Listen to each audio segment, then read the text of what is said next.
Amigos do esporte, boa noite. Quem vos fala é Silvano Melo, seu comentarista esportivo e analista de futebol. Canal Muita Bola nessa hora no YouTube e agora novamente também no TikTok. Dando início às análises tripla do dia, jogos referentes à próxima terça-feira, dia 28 de maio.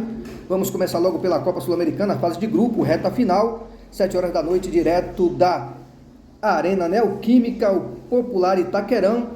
O Corinthians recebe a equipe do Racing Montevidéu, que é o líder do grupo F, e o Corinthians está na segunda posição com 10 pontos, já o Racing tem 11 pontos na tabela de classificação. Corinthians que venceu 5 dos últimos 7 jogos, sofreu apenas uma derrota e um empate, marcou 13 gols, o ataque se mostrou over, média positiva aí de 2,5 gols por partida e sofreu apenas 4, número satisfatório defensivamente. Já a equipe do Racing Montevidéu oscilou nos últimos 6 jogos em especial, não perde, ganha.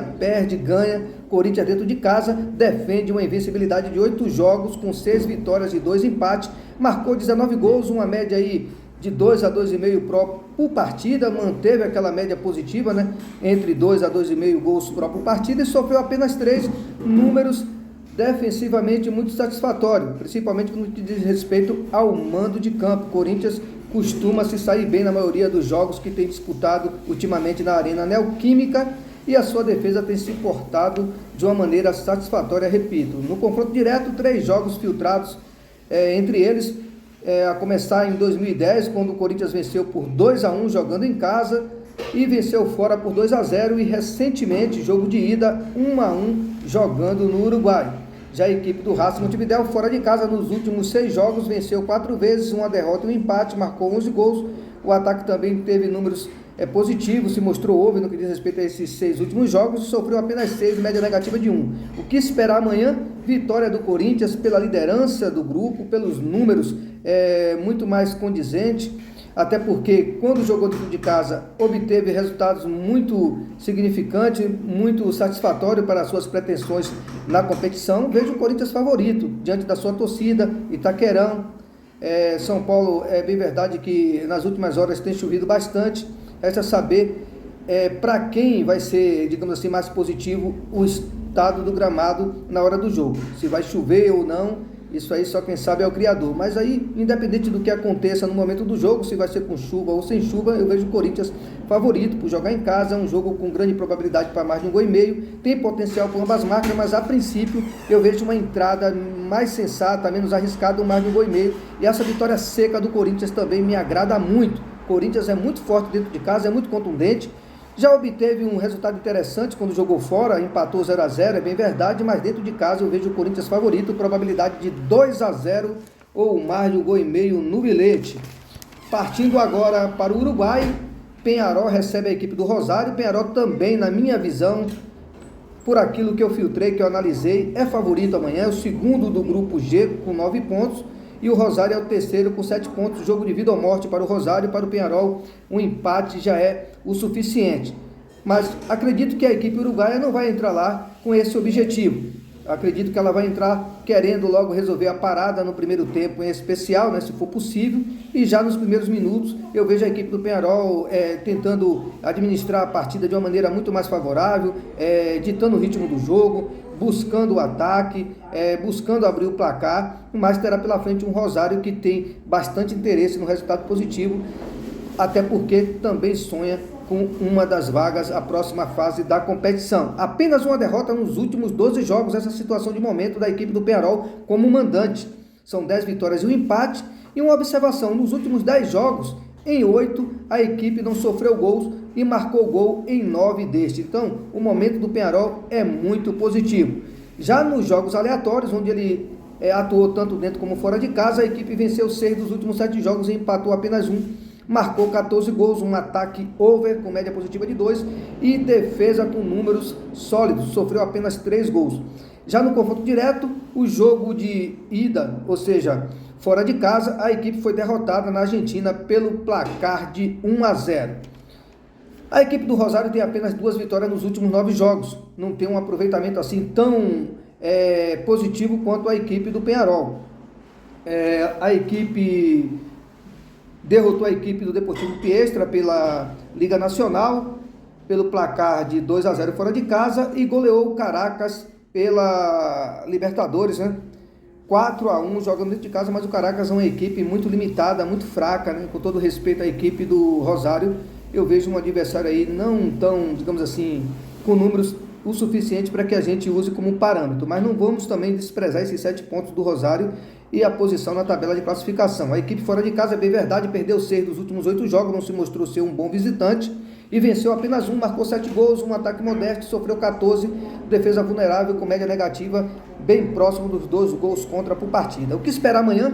Vitória do Peñarol, mas essa dupla chance no Peñarol, pelo valor da UDD e pelo Peñarol precisar apenas desse empate para consolidar a sua classificação, eu vejo também com bons olhos, mas eu acredito que há sim uma real condição de a gente tentar buscar aí essa vitória seca do Peñarol. Joga em casa, tem números muito mais satisfatórios, tem se mostrado ser uma equipe, digamos assim, de melhor qualidade, uma equipe com números muito mais, digamos assim, plausível, com números muito mais condizente com a realidade de ambas as equipes na tabela de classificação, até porque o Peñarol ocupa uma posição muito mais satisfatória, o número de pontos também, segundo colocado com 9 pontos, a diferença parece ser mínima de 2, mas se a gente for ver os números, os adversários que ambos enfrentaram e os resultados, a gente vê a equipe do Peñarol com números muito mais confiáveis para que a gente entre amanhã numa vitória do Peñarol. Se eu tivesse apenas uma opção que fosse de vitória, e uma única opção em escolher, ou melhor, duas, né? Um ou outro, eu obviamente que escolheria a vitória do Peñarol, mas as análises e as probabilidades e o que está em questão não é uma única entrada, ou seja, de vitória. A gente tem também a possibilidade do mais de um gol e meio, a possibilidade também de um empate anula, de um dupla chance, e eu vejo o mais de um gol e meio aí uma entrada muito mais realista, uma entrada muito mais, digamos assim, confiável para esse jogo, mas sem desprezar essa vitória, essa dupla chance também no Peñarol, para os mais cautelosos, um empate anula, mas ainda assim eu sou muito seguro daquilo que eu analiso, que eu acredito, independente do resultado final, né? Independente se vai ter gris ou red, eu acredito muito nessa vitória do Peñarol, 2-0 ou mais no gol e meio do bilhete, mas para aqueles mais cautelosos, não despreze o dupla chance, até porque também o valor da UDD favorável à vitória do Peñarol também é muito satisfatório. Mais de um gol e meio, eu vejo uma entrada mais segura, beleza, pessoal? Mas quem quiser entrar na vitória de um dos dois aí, obviamente que eu vejo o Peñarol com um favoritismo, digamos assim, 60% contra 40% do Rosário, com todo respeito à equipe argentina. Agora, para finalizar a tripla do dia, vamos direto para a Arena Barueri, em São Paulo, isso mesmo. A equipe do Inter de Porto Alegre vai fazer o seu jogo devido às complicações, devido à chuva, onde afetou também o estádio do Beira-Rio, no Rio Grande do Sul. O Inter agradece à Sociedade Esportiva Palmeiras por ter cedido a Arena Barueri para esse jogo de extrema importância. A equipe tem, se for a memória, 2 jogos, né, a menos que os seus principais aí concorrentes, o grupo C aí, fase de grupos, Copa Sul-Americana, 9h30 da noite, a equipe recebe o Belgrano. A equipe está na terceira posição com 5 pontos, já o Belgrano é o líder com 9. Caso a equipe do Inter, só depende dela, conquiste uma vitória amanhã diante do Belgrano, ele tem no começo do mês que vem a possibilidade, jogando dentro de casa, diante do Delfim, de buscar mais uma vitória e, consequentemente, a sua tão sonhada classificação. A equipe está invicta a 14 jogos como mandante. É bem verdade que o campo de amanhã não é o Beira-Rio, mas ele encontra-se na situação de mandante.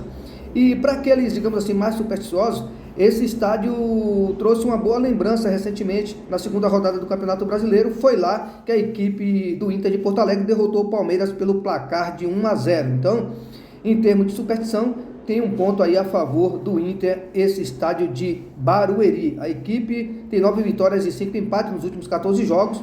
Repito, está invicta.